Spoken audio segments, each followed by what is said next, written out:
war in Ukraine has entered one of its most dramatic chapters yet. Rare and striking footage has surfaced, showing the U.S. Air Force's B-2 Spirit stealth bomber being prepared for combat.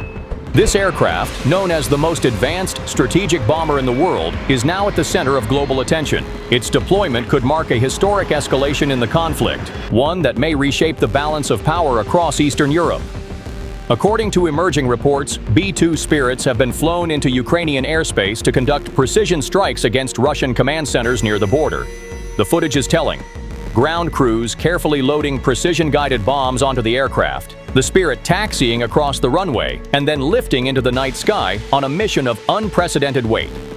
This marks a significant step forward from previous Western support, which had largely consisted of air defense systems, tanks, and artillery. The presence of the B-2, an aircraft designed to penetrate the most sophisticated air defenses in the world, underscores a new level of Western involvement in the war. But why the B-2? And why now? To answer that, we need to look deeper at its capabilities and the message its use sends. The B-2 Spirit is unlike any other bomber in service today. Its stealth design allows it to evade radar detection, giving it the ability to strike heavily fortified positions that would otherwise be unreachable. Each aircraft can carry both conventional and nuclear payloads, though in this mission, reports suggest the bombers were armed with precision-guided conventional munitions. Analysts argue that deploying the B-2 signals a shift in strategy. Rather than focusing solely on grinding battles along the front lines, Ukraine and its allies are now prioritizing strikes against command structures, the brain and nervous system of Russian operations. Disrupting these command hubs could weaken Moscow's ability to coordinate offensives, potentially changing the momentum of the war. In simple terms, this is not about destroying tanks or artillery. It's about disabling the command centers that direct them. But the battlefield is only one layer of this story. At its core, this move has enormous geopolitical implications.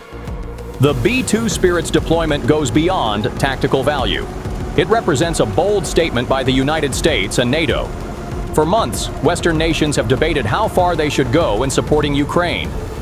By sending in the B-2, Washington is demonstrating both its technological superiority and its willingness to showcase that power in an active conflict. From Moscow's perspective, this is a red line.